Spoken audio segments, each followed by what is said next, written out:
Go. This is Canucks Uncensored, podcast number 6. Here we go, Whit. Wow, 6 episodes. So welcome to Canucks Uncensored. Today we're going to be talking about a numerous amount of topics. Man, we have a lot to talk about today, don't we? Too much to talk about. Well, obviously, okay, we're going to start off with the Canucks sputtering record right now. The last week has been an absolute nightmare. We're going to be talking about what's going on, how bad they are, this core not getting it done. There have been Rick Tocchet rumors up the ass. I can't believe this. We're talking about that, right? But it's something we're talking about. Whit has his feelings about Rick Tocchet right now. Trades. We're talking about who's being available, what this team could maybe do. Whit has a bunch of ideas of his own that what the Canucks should be doing. And, you know, we saw another signing recently that, why didn't the Canucks get a piece of this person? But we'll. And finally, I wanted to bring up a few things. There was an interview with Gary Bettman on the Kipper and Bourne show with Gary Bettman. There's a few topics that I want to bring up. Let's get uncensored. Ready. Here we go.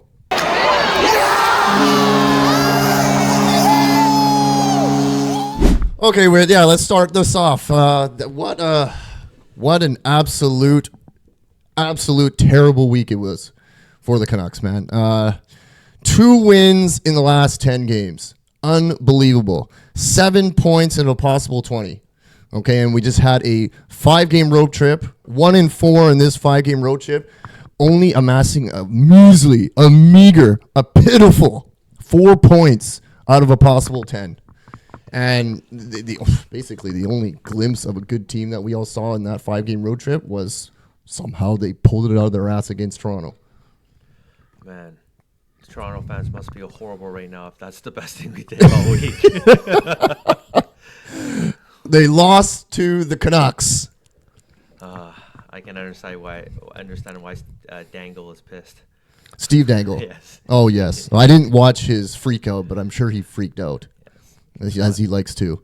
It's always nice to win against the Leafs, okay? We, us as Vancouver fans, you know, we have a little bit of a rivalry with Toronto. I'll be honest with, as I've gotten older, I mean, when I was younger, right, I used to, I hate Toronto.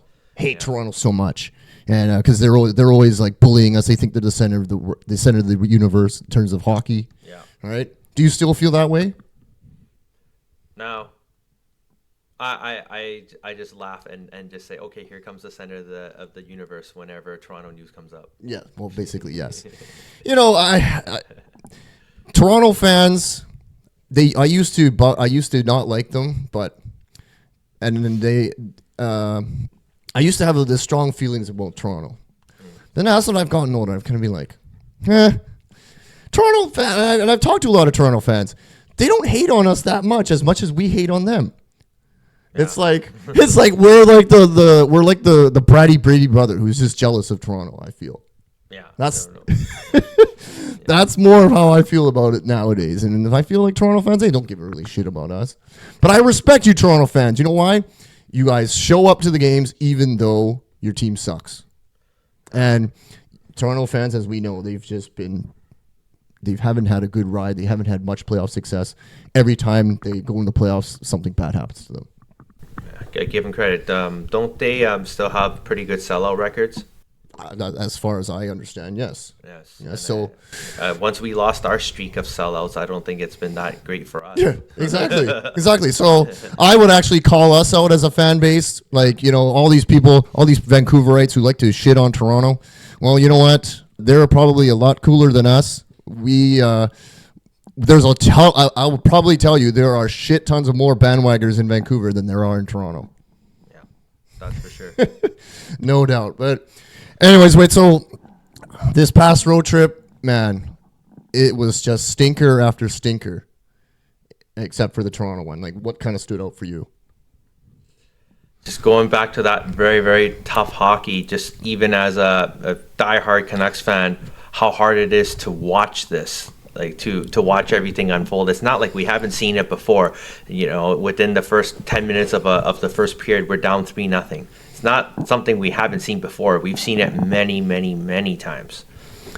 Right? And it just getting very annoying to watch. I mean, I still watch because I'm a diehard fan, but it's starting to hit those points like it has in previous years, where we're like, oh, when is this nightmare gonna end?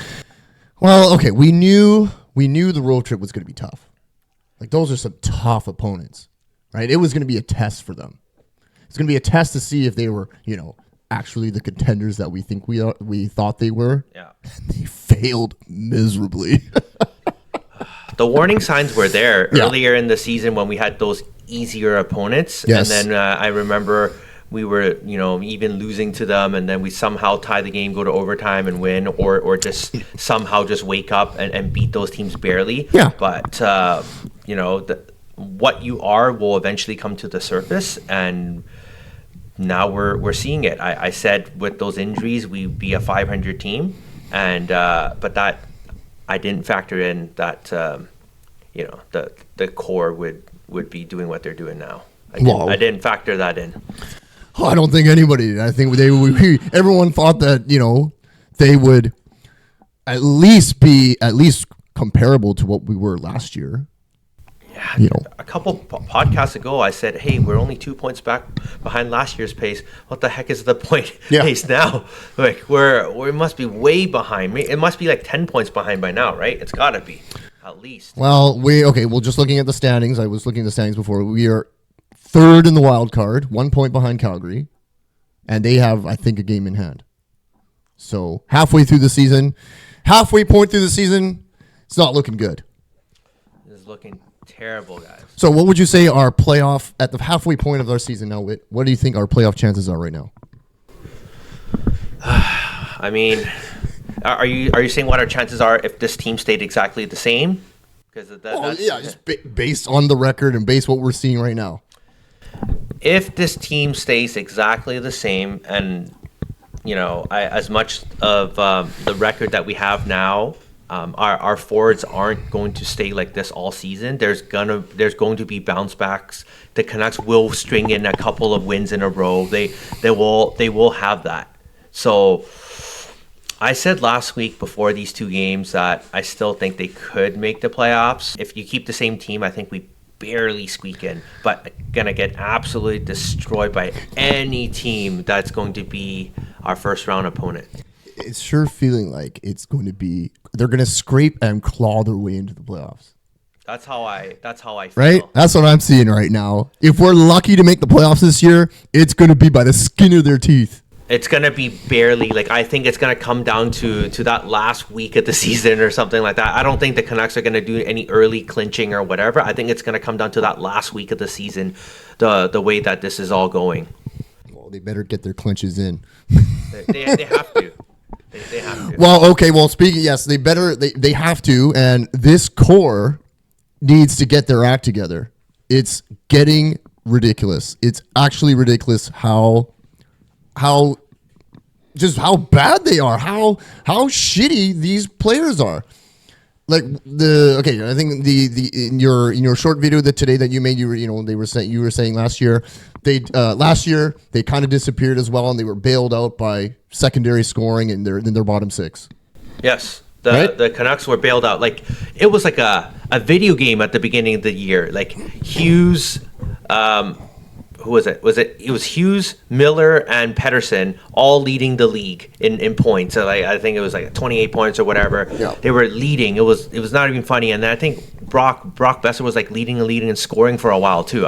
Goals. In goals. Yeah. Right. I remember that. And then eventually they cools down. You can't expect that to stay forever, right? It cools down a bit, but at least they were still consistent. The core was still consistent, together. And then I know after the All-Star break, that's when PD started to drop his production. I think Miller kept his production, and I think Brock, he fell off too. Brock did fall off, and for a little bit last year. Yes. He still scored his 40 goals, but he still fell off. But the Canucks were bailed out by their third line, Garland, Bluger, Joshua. Got bailed out, so a lot of these things were masked. And speaking of them, Dakota hasn't even been in the lineup, right? And the secondary scoring right now I see is like Garland and Sherwood. These two can't do it all, right? Yeah. Like they can't do it all. Like I would put Suter in there. He's just disappeared for a while. I know we don't expect him to score, but like he's also one of those secondary scorers. Suter has gone on a very long hiatus. It's been a while. It's been a while, right? Like some were even saying that Suter got exposed when he had to play second line center when Miller was out, right? Sure seems like it. Yeah. Right. Also, what we had to keep in mind last year, we had decent goaltending that was keeping us afloat. We did. Yeah? We did. And I think we did have that at the beginning of the year when Lankinen was playing, lights out, but it was only one goalie, right? We had Seeloss for a bit, but he was nowhere near his form from his playoff run there. And Demko's, coming back slowly here and is not showing the Demko levels that we know. Well, we didn't plan on talking about Demko, but I think we do need to talk about him a little bit. Just our goaltending in general. I mean, that game against Toronto, yes, Lankin got a shutout, but yes. It was also apparently the doing of a Selke performance by Elias Pettersson. We can credit the shutout to not only Lankin, but to Pettersson as well, okay? But then what happened the next game? And the next game. And the next game after. Was that 6-1 and 5-1? That 6-1 drubbing against Winnipeg, it was 3-0 5 minutes into the game. And I watched that game at my parents' house with my dad, okay? And but the first period, we were just doing chores around the house, and it was already 3-0. I go to my dad in the garage, and Dad, it's 3-0. 3-0 who? Winnipeg. No way! How? No way! Get out of here! It's not 3-0. Yeah, it's 3-0. I'm like, right, and I got so frustrated at the core. Like, yeah, like 3-0, you're down. You can blame the forwards and you can blame the defense, but like, where are you? Where are the players that are supposed to be showing up and playing? I like when I said in my previous video that Boeser, Miller, and Pettersson are taking turns to score and dominate. They literally are taking turns, and when none of them show up on the score sheet, this is kind of what happens. The 5-1, 6-1. These are things that happen when your top guys don't show up, and guess what? The whole team can sense that. The whole team will feel that. They're feeling it right now. Right? When Miller has these bad defensive, reads and all that stuff, 2 games in a row and his ice time's gone down, it's going to affect the team. You don't think it affects the team when Miller is told to sit at the end of the bench and everybody knows? There's no way it doesn't affect. Was he told to sit at the end of the bench? Yes. This latest game at the very least. Yeah, I know. I saw the highlights. Tocchet was asked about it in an interview. He just said, I didn't even notice he went to the end of the bench. Even this stuff right now. Come on, man. Come on, Tocchet. JT Miller, a shell of his former self right now. He is not looking good. Man, like what people were saying last year when they said, oh, he is capable of playing second line center. I remember there were so many complaints of all those bad reads. Yeah. And I think a lot of the data suggests that Demko and whoever the goalie was bailing him out so that he didn't get those minuses. But then he would, score on the other end, so then it looked good and it's much better. But now when the defense is bad this year and the goaltending is nowhere near last year's caliber, this is what's going to happen. You see Miller have one of these games like against Montreal, which we should have won, but we didn't. Mm-hmm. You see those games, and then you see kind of what the 3 coaches have seen for what JT Miller's been, a defensive liability. But it can be really, really good motivator for the team with his fire and spark, can score goals too. But just something's up with him, man. He just seems like he's getting exposed. He is. He's getting exposed for maybe what he truly is. I don't say this because I don't like JT. I love JT. When he is at his game, he is unstoppable. But we haven't seen that this year. He's been a different player. Yeah, we see it in spurts, like you said. We saw it against Montreal. We see it he peekaboos his Super Saiyan form peekaboos, and then it goes away. I don't know what it is with this Canuck team, but it seems like such a Canuck thing for so many different reasons why our top guys aren't scoring, right? Injuries, usually is one of them, right? But for us, we got like, all these things, what Miller's going through, like some personal stuff. Stupid things. Yes. Drama related things. I'm like, I don't know if I I don't live in other markets for hockey, but I just know that it's pretty bad here. I don't really hear so much about other stuff, of how there's that much going on. Who was it we were talking to that he loves to watch the Canucks because of the drama? Is that Kemner? Did Kemner say that? Could be, yeah. But someone said that recently, and it's true. It's true. I mean, it definitely gives us storylines and endless newspaper articles, endless headlines. It does have all that. There's always something to talk about. Anyways, okay, so you wanted to tackle the core. Brock. All right, Brock. Yes, we seemed like after you came back, you were an injury, you were lighting it up back to your old ways and on pace for 35 to 40 goals again, but he's disappeared. I think he disappeared completely for this road trip. Yes, he's disappeared, and he does look good for some games, but are we able to really keep saying that he is getting paid 6.75? Well, can we do we give this a type of pass and say, hey, he had that head injury, he's come back, give him a pass? Like, are we still on that? Is that why you're giving him a pass, because he's coming back from a concussion? Well, I'm just asking you, would you give him that pass? Well, you said on your video today, and I wanted to ask you about this. So you were saying, okay, well, we can give Brock some grace. Is it because of his injury? When I said give him some grace, I don't mean this injury. Oh, what injury are you talking about? I mean, like with his dad and all the other stuff he was going through, and how he yeah. almost got traded, and then he knew he wasn't wanted. Okay, all that stuff, it played a part. Sure, maybe like 2 years ago. Yeah, it played its part, and something else like that blood clot thing, like that. Like that also played a factor for me too.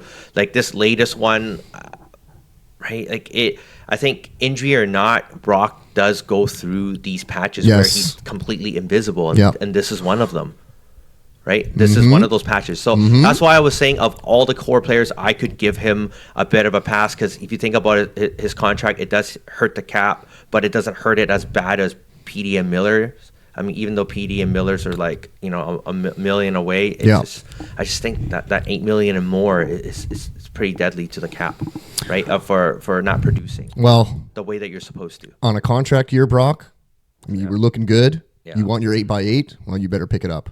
Yeah, I mean, I was having so many discussions with people, and before the streak or before the Brock that we're seeing right now, I was the first one to say I didn't think he should be getting 8x8. The furthest I would ever go is 8x5. And right now, I don't even think he's performing 8x5. And the reason why I'm telling you he's not performing 8x5 is because I don't think I've ever seen 2 seasons in a row where Brock has dominated consistently. So now you want to sign him for another 8 years, and you think he's going to have multiple seasons where he's going to dominate, and you got to live up to all that money. That's how I see it. And plus, he's a winger that's slow. Yeah, I agree. I agree with a lot of what you're saying, Whit. I think that 8x8 is still too long. Yeah, you're right, and he's only on the downswing right now. There's no way he's going to be getting multiple 35 to 40 goal seasons again. Right? Yep. But I believe in Brock. I love Brock. Here he is. Okay. Brock, get your act together. Let's go. Should we bother talking about PD? Well, I think when you get paid $11.6 million, the struggles that we see right now shouldn't be happening. The struggles that you see right now is of like an aging player, right? Like that signed, maybe in free agency, 30 years old, and they sign an 8-year contract, and this is like year 3, and he's already starting a decline. You're like, what the hell? Dude, this guy's 26, first year of this contract, and he's showing all this inconsistency and all this poor body language and all that. Like, this is stuff of like an older guy. I just can't. I hear what you're saying, Whit. I just can't help but feel that this is a prime example of a player who has got his money and has no motivation to have to perform anymore. Okay? Like, how can he just disappear? He has not been the same PD since halfway through last year. It's been pretty much a whole year of mediocre Pettersson. Less than mediocre Pettersson. And we get flashes of brilliance here and there, but we just haven't seen super PD since last year. Yeah, like his best stretch was 15 points in 10 games, and then Miller came back. Again, I'm not trying to blame Miller, but I'm just saying these are the facts. Like 15 points in 10 games, and that was his best stretch of hockey. You just look at the data. That was his best stretch of hockey. And is 15 points in 10 games 11.6 million to you during that stretch? No, it's not. Even though it's good, it's way better at point of game, but you got to keep that up for the whole season, not not just for those 10 games, right? And all those people who were saying, "Oh, that was for the Toronto game. That's a Selke winning performance." We don't pay you $11 million to win the Selke Trophy, sir. No. Okay, as much as a great performance it was, some of those plays that I saw, there was replays on it on X that they showed all the defensive plays. Pretty crazy, right? But still, as impressive as it was, I'm not paying no one's paying $11 million for a Selke winner. Dude, if you're going to be a Selke winner, you got to get minimum 90 points and do that. Yes. But you're not even close to that, man. You're not even close. See, I hate to bring this back up with... I hate to bring this back up. The best way for Beatty and Miller to have squashed all the rumors of them not getting along and them and their relationship being a problem, what do you think the number one way to squash that would have been? Just perform. Just perform. Start playing fucking hockey and producing points. Have you done that? No. So the fact that you both are just sputtering right now is not helping your case. And you know what? I can't help but feel that there is truth to the rumors, that there is some sort of rift or some sort of problem in the locker room. All right? There has to be. Well, otherwise, why would they be playing this shitty? Well, I mean, the Tocchet decisions are so mind-boggling. Yes, he's not helping. It's and the comment he made recently. Oh man, what comment? What comment? The comment he made today or late last night. What did he say? It seems like everything that Miller's doing turns into. Oh, holy straight shit, up calls him out. Oh man. Well, you know what? Okay, well, Tocchet hasn't been afraid to do that. We've seen that. He hasn't, right? Been, So, okay, well, I wanted to say the way that all this rumors and this team has been handled, you have to not just look at the players. Yes, mostly it's the players. They got to get their shit together, right? Yeah. But management has got to step in and, okay, you're the boss of a company, right? Yeah. You've got two employees that are bitching or whatever, and it's ruining morale. It's ruining office morale. You got to sit those guys down and be like, hey, we got to figure out what's going on. Sit down, you two. What is going on, and how can we help you? Yeah, like this. Like, okay, that obviously they've done that, hopefully, but obviously not as enough is being done. It's not, and here's the disturbing part out of all this. What Alvin did, right? In his interview, he didn't take any accountability for the defense that he built, and he just straight up trashed PD. Not defending him, I'm just saying he just straight up trashed him and just says, hey, like, I need you to pretty much be like Crosby. I want you to have the good work habits. I want you to be that leader, and I need you to mature. I need you to do all that stuff. Which are all true things.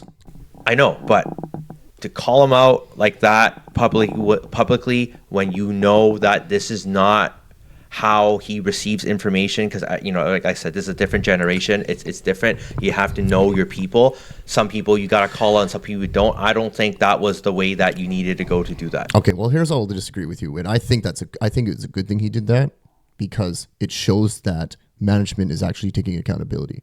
If they were just being like, oh yeah, no worry, he's fine, we would have been like, what the fuck are you talking about? No, they're not. Right? When Alvin came out and called out PD, I thought that was good. I think he needed it, and it showed that management was like, you know what? We see it, we understand what you're feeling, and yeah, we're going to call it as it is, like we do. Right? He wasn't going to sugarcoat anything. That's how I see it. Well, like I said, yeah. I feel that with PD right now, how he's doing, I think the due diligence, it's already out there. We already knew before Alvin blasted him that both PD and Miller are in the trade rumors because he's trying to field all the offers that they're getting already. So this guy was probably told a million times that he needs to be better. So he already knows. I just think that the market scaring tactic, instead of quieting the noise in the media, it made it louder. It made it more of a distraction. It's already very distracting, but I don't think that helped. I think if he came out and said something more like calmer, I think it would have brought it down. But again, it's very inconsistent messaging. Yes, I think if on the whole. I think if everything else was done correctly and there wasn't as much noise for a whole bunch of other stuff and you did that, I would be more inclined to be like, okay, yeah, give PD a kick in the butt. But when you have all this shit already going on and you add that, I don't think it helps. Because this is the top saying this, right? Yeah. Do you get what I'm trying to say? It's I think there's a time and place for it. Yeah. It was just a big clusterfuck that was just not handled correctly. Okay, so we've talked about the core. Oh, hold on. There's one thing that we forgot we wanted to mention. Where's Jake DeBrusk right now on the Jake DeBrusk meter?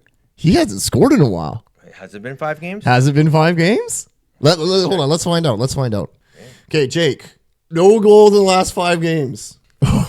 So when's his last goal? Let's just see. Oh shit, he hasn't scored. 5 games. Oh yeah, 5 games. So okay, on January 6th against Montreal, he was still Jake DeClutch. Yes. And he has not scored in 5 games. He is now back down to Jake DeBrusk. Yes. And you give it another 5 games, he doesn't score, then he will become, sadly, Jake DeBrusk. Jake DeBrusk. It is looking that is trending in that direction. Don't bust now. Yes. So Jake DeBrusk is now back to being Jake DeBrusk. If he goes another 5 games without scoring, he is Jake DeBrusk right now. If he scores a goal next game, he is not back to being Jake DeClutch. He has to score. What was the rule about that? We didn't figure this out. How does he become from Jake DeBrusk to Jake DeClutch? He's got to score 2 goals in 5 games, I think. 2 goals in 5 games. 2 goals in 5 games. 5 games. 2 goals over 5 games. Okay, that's the rule. Yeah. Okay. 2 goals in 5 games, he earns back to Jake DeClutch. If he goes 5 games without a goal like he has his just now, back to Jake DeBrusk. But then if he goes another 5 games without scoring, he's down to Jake DeBust. Okay, so that's the update on the Jake DeBrusk meter. We wanted to get that way out of the way. Okay, so speaking about this core, about how they're just shitting the bed right now, this is not the first time we've seen this, right? Dude, we've seen this over many times. Yes, this is actually 3 coaches that this core has seemingly seemed to have tuned out. It happened with Green, it happened with Boudreau, and now it's happening with Tocchet. So the question is, and I can't believe that this is the talk. The question is a coaching change needed to get another coach bump? Fuck off. So yes, Tocchet rumors. Can you believe it? Like whenever a team's struggling and it's our market, everyone's always going to question the coach. If we change coaches again, it'll be the 4th coach in how many years? 4th coach in less than 10 years. That's fucking insane. It's a lot. Yeah. Well, you mean we change one now? Yeah. That's 4 coaches in less than 10 years. Well, I think Willie Desjardins got fired in 2017. Yeah, So exactly. that'll be like 5 coaches. Yeah. Only in Canuckland. Dude, there wasn't like a meme or something going out or a picture of how we were still paying 3 coaches at the same time. Yeah, something like that. Okay, so Whit, you've brought up some facts about Tocchet that are not very favorable, not very flattering. Let's have a look at these. Okay, this first one is the one that really struck me. OEL's downward trend coincides with Rick Tocchet joining the Coyotes. So basically what this is saying, in fact, every star player stats have gotten drastically worse with Rick Tocchet coaching them. He's quite simply not a very good coach and only seems to have a job because of the NHL's weird old boys club. I mean, yeah, we can't deny that exists, right? Okay, and that we can't deny that that's a thing, but is it still that much of a thing? Kessel, OEL, Hall, Stamkos, Domi, St. Louis, LeCavalier all had declining stats once they were coached by Rick, and all had instantly better years once Rick moved on. LeCavalier? Oh, in Tampa. Okay. Yeah. Hell, the Bolts went from below 500 to instantly becoming a cup contender once Rick was fired. With pretty much the same roster. Jeez. Rick literally has a Hall of Fame list of players who all just happen to have the worst years of their careers with them. All right. This is damning evidence, okay? But the guy just won the Jack Adams last year. How do you explain that? Well, let me ask you this. Yeah. Torts won a cup, right? Yep. Do you love his style? Or do you care about only winning? I just care about winning. So you were okay with that 1 year that playing his super, super defensive trap hockey where we couldn't score and we won a lot of our games 2-1 and 3-2? Well, no, that sucked because we weren't winning. We were winning up until we were in a playoff spot and winning and doing well up until he went into the Calgary locker room and did his bullshit. Yeah. Right? Have you seen the interview where Bieksa talks about that? No. It's pretty funny. You should check that out if he talks about it. But anyways, yeah, like what I'm saying is that was the hockey that they were playing. So if the Canucks played like that, like, you know, low scoring, suffocate people, low event hockey, are you okay with that? Yeah, as long as they're winning. So you're okay to watch boring hockey? As long as they're winning. As long as they're winning. So to me, as long as you get the W and you get the 2 points, I don't give a shit how you play. Okay? Because at the end of the day, it doesn't matter what type of hockey you're playing. If we win the Stanley Cup, I don't really care how we win. Yeah, I don't know. For me, I think the process matters. Yeah. I know I want to see entertaining hockey. I want to see us have 6 20-goal scorers. You want to have 3 lines that can score, maybe even 4. But you want to be able to spread out the scoring, and I just think that when you play trap, you're so focused on the defense. The good players really have to capitalize. So if you don't, then it's not going to be that great stats wise for your. It even hurt your fantasy leagues too. So what does this have to do with Tocchet? Okay, so Tocchet coached a number of Coyotes teams. Basically, we've seen that they've finished bottom of the league basically all 5 times. Yes. That he's been a head coach. Yeah, the number of shots on goal, which I've also said this year, we've only had 10 games that we took 30 or more shots on goal. Okay, so basically what this says is that we don't play an offensive style enough of an offensive style. Well, I mean, boring's one thing, but yes, if you're going to be boring, at least still shoot enough on net. Yeah. The more shots you have on net, the higher chance you have to score. Of course. So if you're going to have less chances, then you better be good at burying them, which the Canucks are not right now. Not right now. Right? If you're getting 15 to 20 shots a game, then you better be burying 3 or 4 goals. So weren't we pretty high on offense last year in terms of goals scored? Yes. But here's the thing I need to remind you of. In the first half of the season, we were at the very top of the league in scoring because we finished over 30% of our rush chances. Okay. That's a number that's very high. We can't sustain. In the second half, we barely had games where we scored 4 or more goals, and that pretty much trickled into the playoffs too. I know playoffs are a more defensive game, but it trickled over and our scoring dried up. Mm-hmm. Yeah. Okay. Okay. So right, our offense ranked 32nd this year. It ranked 26th last year. So, yes. Okay, maybe it wasn't that good last year then. Because the second half brought us down. The first half was great. Okay. Second half brought us all the way down to 26 in offense. Yeah. No difference. It's just the luck isn't working for us this year. Totally. We're not no shit on those. No luck whatsoever. This last one here. All right. Since Christmas, the Canucks are 2-4-3, have been outscored 29-17. Well, this is Jeff Pettersson on January 15th. Yeah. Team is averaging 24.3 shots against per game, 3rd in the NHL. Team 5-on-5 save percentage is 89.9, combined with an average of 1.98 goals scored per game. Dead last in the NHL. If we play like this defensive hockey, I do agree that our defense isn't good enough to play a more offensive style. But if you're gonna be like this, you gotta at least capitalize on the few chances you have while keeping the puck out of your net. Because I know what it's like to play more offensive hockey. You're gonna give up more chances. There's a few chances that you'll score some more goals, but you're gonna have a lot more chances that you can have more goals against. Well, it's tough to play defense first hockey when your defense sucks. Yes. Well, when we play offense first hockey, that's kind of what got Boudreau fired. Yeah. We were scoring goals. We just weren't keeping them out of the net. Yeah, totally. Okay, so is a coaching change necessary? No, if we're going to play Rick Tocchet hockey from the first half. Again, like first half of last year.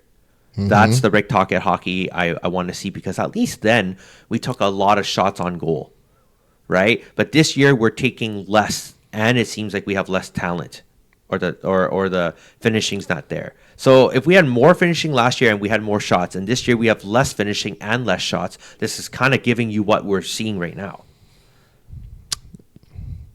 Well, we can, yes, we can say that, more shots, of course, more goals, but there's got to be some reason why they're not taking as many shots. Well, it's the defensive system, right? You got to play more defense first. Yeah. Only one guy's able to do both, and that's Hughes. Yeah. Or Hronek, you can count him too, but he probably needs a bit more right now, a bit more time. Man, he is not made an impact since his return. Yeah, that I don't know if it's the shoulder, the rust, or whatever. He's not doing it. Yeah. Okay, well, if it's not going to be a coaching change, then, I was thinking about this yesterday after the game, there's only so much the management can do. It's going to be up to the players. We got a guy making $11 million. We got JT Miller making $9 million. Or 8. Is it 8? It's 8. 8, okay, and we got Brock Boeser making, 6.5. 6.5. You're going to say to these guys, okay, well, you know what? What can you possibly say to these guys? Hey, here's your money, but hey, can you please start playing better?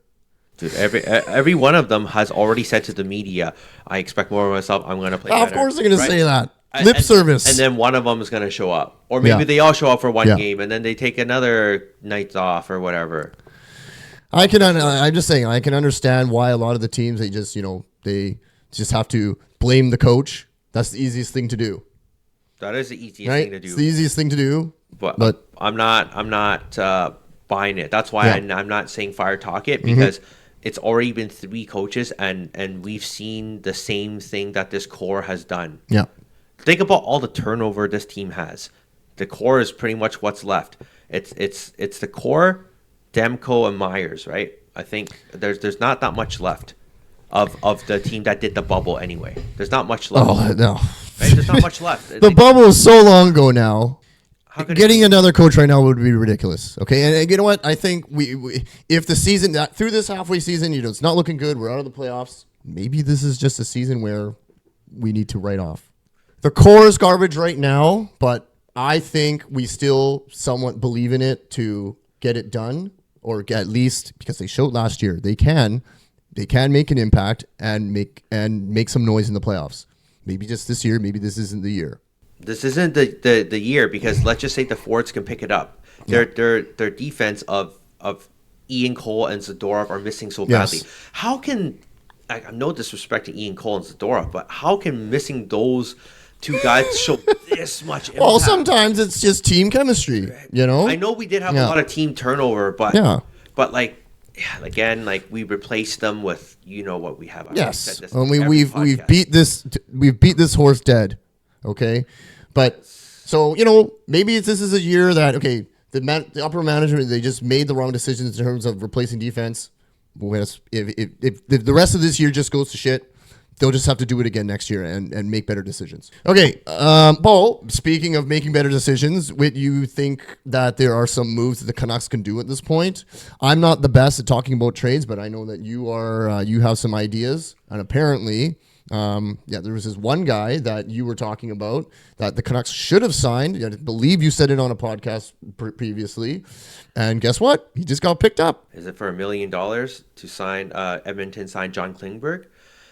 I really like this guy. I know that he's been hurt for, pretty much 2 years with his knee injury, and he had to get it fixed, and he's worked hard to rehab. Do you think that's why he never got signed That's earlier? why he hasn't got signed. Okay. He's been rehabbing this whole time. Okay. I wanted, like, out of all the guys that were available, it was like him and like Addison and Schultz and Tyson Barrie. Schultz as in Justin? Justin Schultz, Oh, yeah. okay. There were like all these guys left. I personally wanted Klingberg because he fits what Tocchet wants. Like maybe not that defense, but he's big and he can score. So and I think we need that type of defenseman.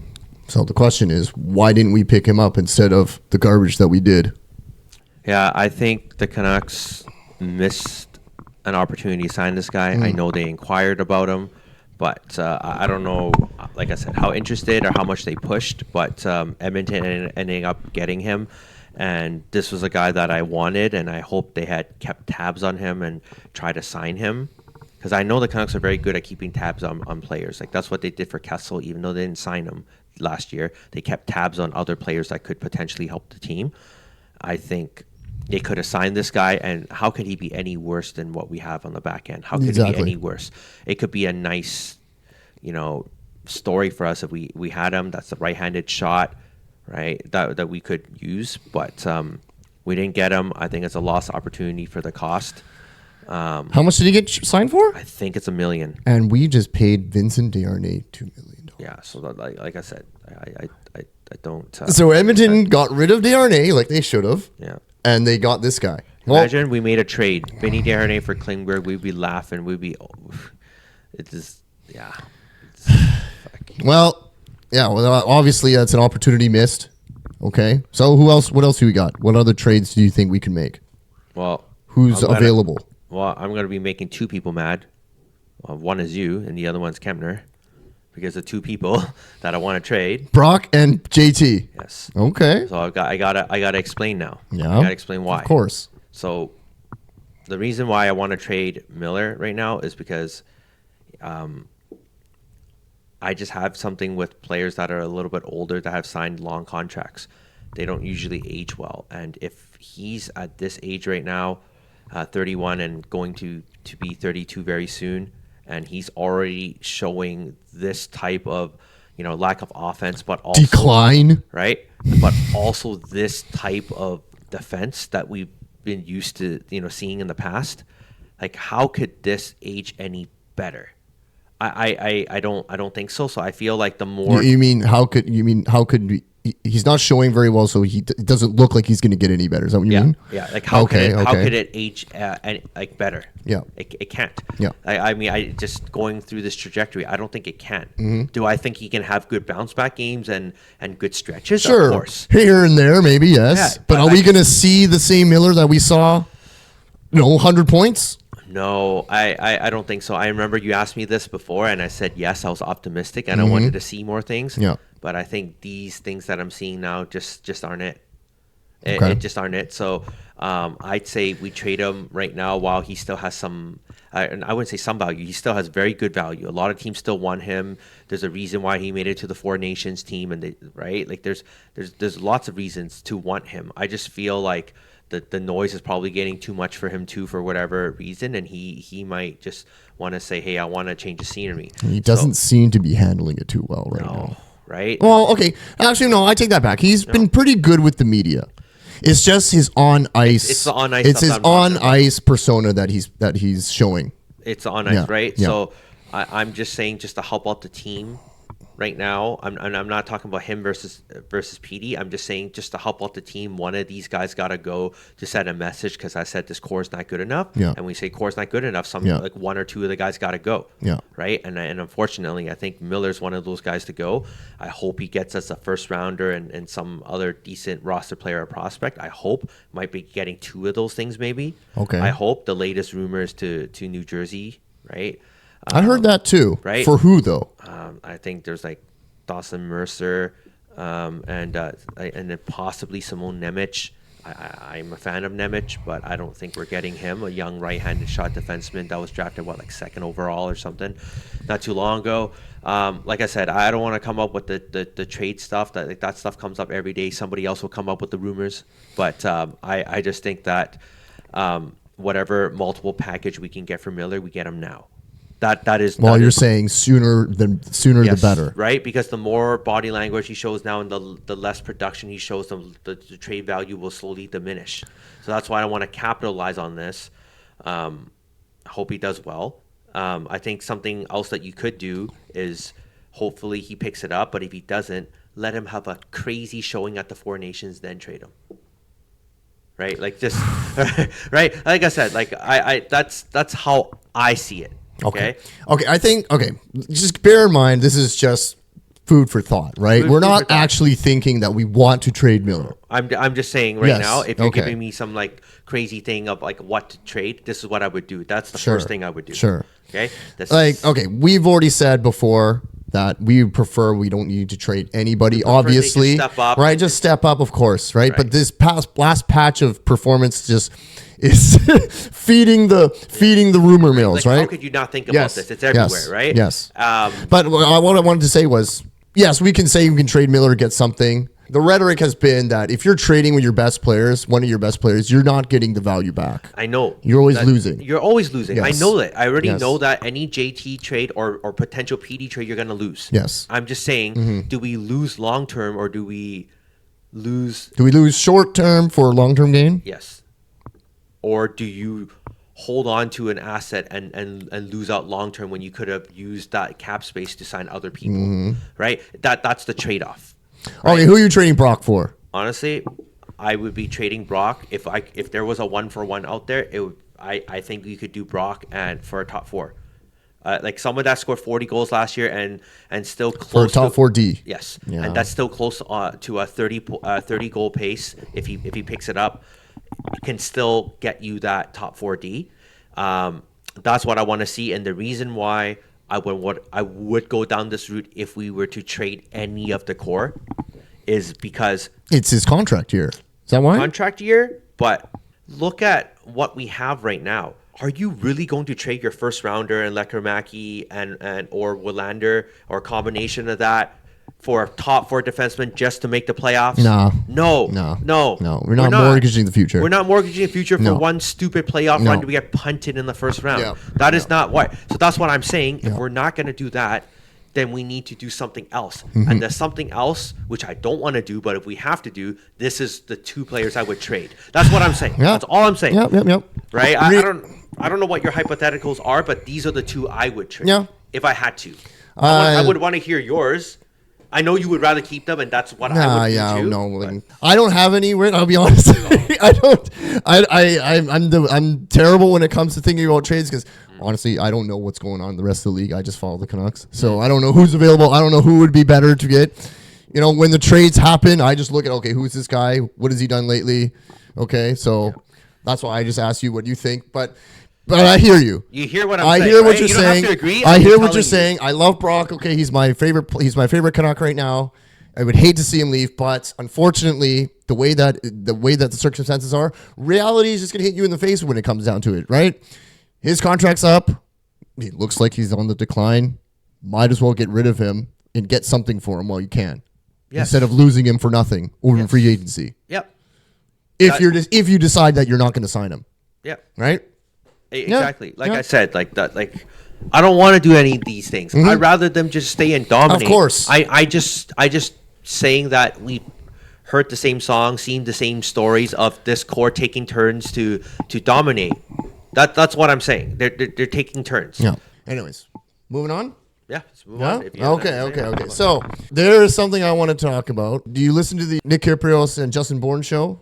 I don't. Oh, okay. But anyways, they interviewed Gary Bettman the other day. Yeah. Okay. So this is off Canucks topic. We're just talking about NHL. Okay. We're just talking about hockey. He interviewed Gary Bettman. They were talking about the Four Nations tournament. They were talking about expansion, of course. All the regular stuff that they talk to Gary Bettman about all the time, right? Mm-hmm. And we have the Four Nations tournament coming up, and of course, what's going on in the world? Russia is excluded. Right? Isn't that crazy? Four Nations tournament, and Russia is not in it. Yeah. I understand. Yes. Okay. There's stuff that's going on in the world, and Russia is not. Everyone doesn't want to play with Russia right now. Okay.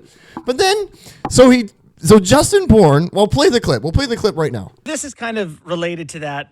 Russia is not in it, as we know, but Russia's not in a lot of stuff right now. They're not in the Olympics, the World Juniors. They're not in several things. Right now, we have a really cool thing going on in our sport where Ovechkin got the great chase. He's about to break one of our sport's greatest records. Is it at all complicated by that he is Russian? No, it's what, that he may break the record? Yeah, that he's, we're going to be featuring. We're a very open and diverse league, welcoming league. He plays for the Washington Capitals, as far as we're concerned. He's not playing for Russia. Anyway, so I watched the clip, and you didn't tell me anything about what's right or what's wrong with it. The question gets asked about what he thinks about Ovi being Russian and all this thing and whatever, and then Gary answers. So I'm thinking about it, and I'm like, I think Gary, as much as people don't like him, I think he answered the question pretty well about him breaking the record. So if it's not about Gary, then somebody must have asked a stupid question. well, that's what I'm saying. And this guy asked a stupid question. I just think it's the dumbest question you could have asked. Okay. The dumbest question. That was pretty dumb. It's so stupid. Okay.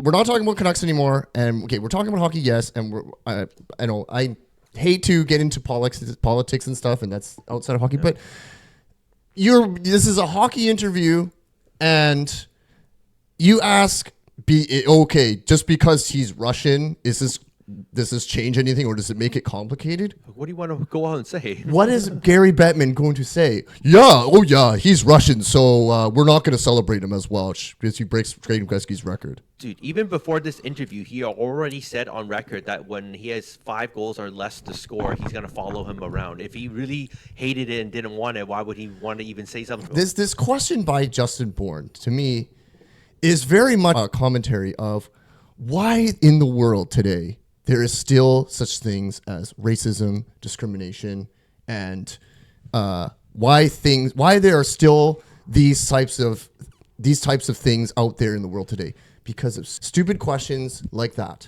okay? I know we like to brag on the media here in Canucks Uncensored. This is just another example. When we find some good things that the media say, we'll show you. But this is just another example of why would you ask this?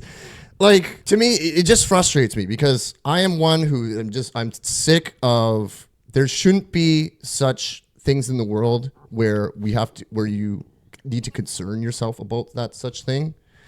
Wayne Gretzky's record is about to be broken, okay? It doesn't matter if the guy is black, the guy is blue, purple, or wherever he's from, whatever country he's from, it's going to be a big deal. And no, just because he's from Russia is not going to make it complicated. That was one of the dumbest things I've ever heard. Yes, I couldn't believe it. I had to double take it. I actually re-watched the interview just to say, did he ask that? Is there something I missed about his question? But no. You were giving benefit of the doubt. That's why you listened to it again. Yes. Come on. I mean, I can see Kiprios. He's like, I can't believe he's asking this. I hope that's what he's thinking. Yes. Anyways, I wanted to bring that up. I wanted to bring that to light. Like, come on, media. Come on. And come on, world. We are better than this. Yes, I understand that there is shit going down in Russia, okay? And seemingly here in the North America, we're not happy with Russia or whatever. But has nothing to do with hockey. It's nothing to do with the NHL. Alex Ovechkin is one of the best players to ever play this sport. And you think that you're going to diminish his record just because of where he's from?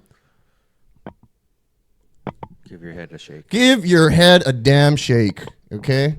Know your role. And shut your mouth, Justin Bourne. Yes. Oh, speaking of Gary Bettman, okay? This has to do with us, okay? This has to do with the YouTube Canucks community. Okay? So, we've gladly been joined this community. And we're just hearing news that, the NHL is basically demonizing NHL YouTube creators. Demonetizing whenever we show NHL highlights or NHL content on our YouTube. So basically the NHL is saying, well, we don't want you doing this and we don't want you making money off of this, off of us. My initial reactions to this is I can't believe this is happening. Apparently no other league does this.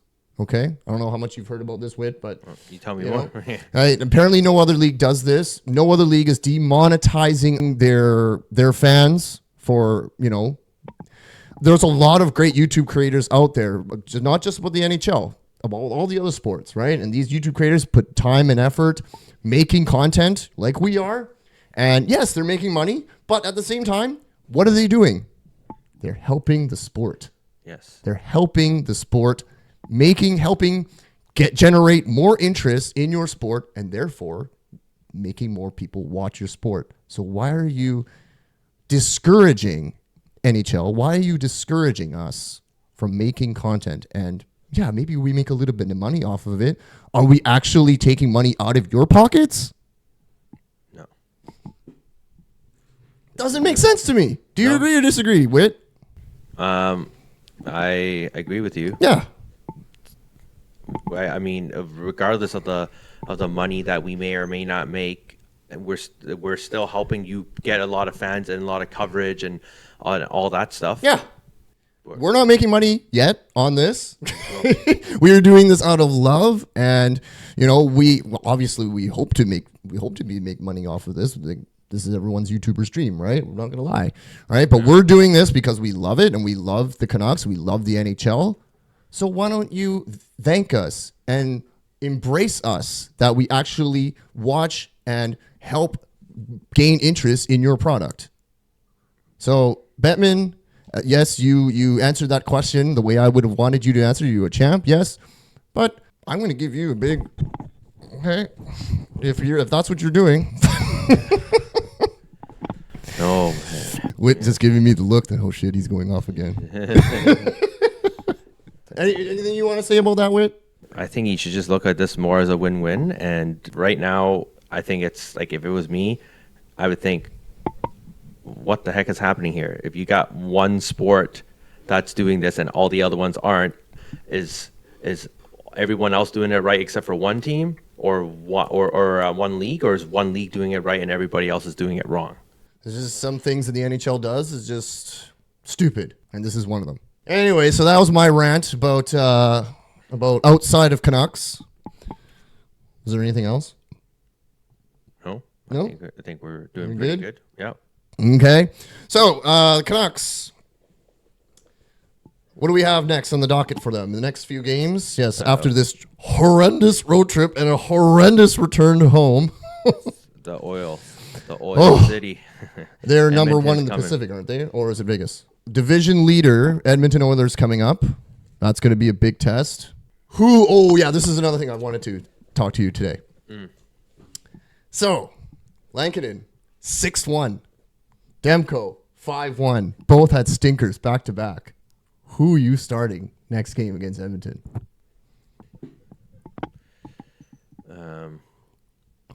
Stumped Whit. Holy, with the wizard. Speechless. Do you know why I was stumped? Yeah. It's because I every single time you ask me to pick, I keep thinking about your Myers and Susie one, shit or piss. But right now, I don't think they're shit or piss. But I'm trying to think what's better than that, but still bad. Oh, okay. Well, yes, exactly. I mean, yes, they've both had just bad games. Okay. So, do you give Demko another shot because maybe he needs to get the games in? Well, I think this would be the perfect opportunity to be like, hey, you both suck, but Demko, now here's your chance to say you need to take the net back. Here's a perfect time. Okay. Because the times where it doesn't make sense is when Lankinen is on a roll, he's winning games, and then now we got to say, hey, sorry, man, it doesn't matter how many games you're winning, we got to get Demko hot. Doesn't make sense. But when Lankinen lays an egg, and you have a chance to win 2 games in a row, feel good, and then maybe you can start to get on that roll. Yeah. Right? That's what goaltending is. You go on a roll, a lot of people will support you, the pressure is less. But when you have a stinker, it's somebody else's opportunity to step in. So I think this could be Demko's opportunity to take the throne back. But he just had a stinker too, though. I know. But if the coach is brave enough to be like, hey, you are my number one guy. Now's the time to do it. Now's the time. Okay. So my logic is the John Cena. The time is now. The time is now. Oh yeah, well I don't see a champ here. Well, neither of them are. Yeah. So Okay, so you're going Demko. I really don't know at this point. It is like it's a coin toss at this point. yeah, I mean, to be fair, okay, Lankinen and his stinker, he actually played pretty decent. The team was they were outshot by a large margin. I think it was double. And he made some big saves. All right? Demko, it wasn't as spectacular a performance. he did also make some good saves, but Yes. Yes. So, I mean, they both let in 3 goals in the first half of the first period. So, I don't know. It's going to be very interesting to see where they go with and who they go with and how they make the decision. And more importantly, what their explanation of their decision is. I'm going to be tuning in very, very carefully to see who goes in tomorrow. That'll be a good one. Yes. But that's why, like I said, I think it's Demko because of the reasons I told you. Mm-hmm. We will see. I could be wrong. I have a feeling they're going Lankinen. You have a feeling like I have a feeling. But okay. you know what? At this point, like I said, it's a toss-up. It's a toss-up. It's a toss-up at this point. Being Lankinen too. Yes. Totally I can see. Yes, I can. At the same time, I can see them going with Demko too. You could, right? But yeah, but I have a feeling that it's going to be Lankinen. Well, I guess we'll find out We'll find out. Yeah. Oh, we got to do some score predictions. for the next game. Yeah, for tomorrow's game. Oh man. Okay, well, I usually like to, of course, bet on the Canucks. I'm gonna say, okay, if Lankinen is in net, I'm gonna say if Lankinen's in net, 3-2 Canucks. Okay, that's a good man, one. man. That's a good one. That's a good one. Jeez. You know what? Here at Uncensored, like I said, we say things as it is, and I'm gonna tell you, I'm gonna be bold here. I'm gonna say 4-0 Canucks. Okay, 4-0 Canucks. All right, like I said, I'm being What bold is here. this? I'm being What bold is here. this? Dude, like, Game 1 of last season? Come on. well, that's actually part of the reason. Oh, okay. So I've noticed a trend in the last 3 years. Okay, I'm gonna tell you a trend. Canucks had a 3-0 lead against Edmonton. They blew it. It was they blew it, and then that's when Canucks had that season with Boudreau, where it all went downhill because the Canucks had all these 3-0 leads and all these 2-0 leads At the start of the season? Oh, Oh, okay. That was the year, the Brugel's last year. Yes. Okay, yeah. Remember that, right? Yep. Edmonton caused us to suck. You remember that, right? Yeah. Then last year we started off well against Edmonton, and we did Yeah. we 4-0 them Yeah. in the regular season. Yeah. Playoffs, I know is a Yeah, different we story. perfect them in the regular. Yeah. Right? Yep. And we won those games. The first game won very convincingly, and the second game I don't know, right? I don't remember the exact score, but now, since the Canucks are playing Edmonton at this point of the season, seems to be very, very pivotal games. So I think maybe now the Canucks will take Edmonton as a, reigniting of a spark of some sort, and take it to them, because I think Toronto got that ass whooping that they needed, or I don't know if they deserved it, but Canucks fans will certainly think so. Yes. How would it feel to also whip another Canadian team here, Sure. convincing fashion, against our Canadian rivals, but lose to everybody else? Yes. Typical. Right? How Typical. How Canuck thing could Yes, this be? yes. So that's why I'm saying Okay. I'm gonna go a little bit optimistic on this and say that I think they can beat Edmonton 4-0, but all it takes is Edmonton to score in the first minute Yep. for this to all be wrong. But just let me go optimistic and say they're gonna beat Edmonton convincingly. I'll give you a 4-0. Here's your optimistic fan here to say this, but I don't want them to. I mean, I don't want to say I don't want them to win. I just don't want them to get all these wins to get false hope. Even if they do win with the way that I said, I don't want this to be the false hope that they're all of a sudden this really good team when they're not. Just saying. Well, like it happened against Toronto Yeah. when I said, Exactly. this team Yeah. somehow does the unexpected. They pull it off when you least expect them to. Yes, I think this is one of those least expected too as well. Well, is it? Because we both predicted that they're going to win. So, We're both doing the reverse psychology yeah, here. well, we're right? trying to anyways. We're trying to. Okay, well, we'll see if we're correct. This has been another edition of the Canucks Uncensored podcast. Thank you again for joining us, guys. Follow us on all our platforms: Instagram, TikTok, X, YouTube, and Spotify. Yes, thank you, Whit. We'll see you guys next time. What's up, Canuck fan? If you like that uncensored clip and you want to see more, click here. Or if you want to watch the entire Canucks Uncensored podcast, click here. Thanks for watching, and don't forget to like and subscribe.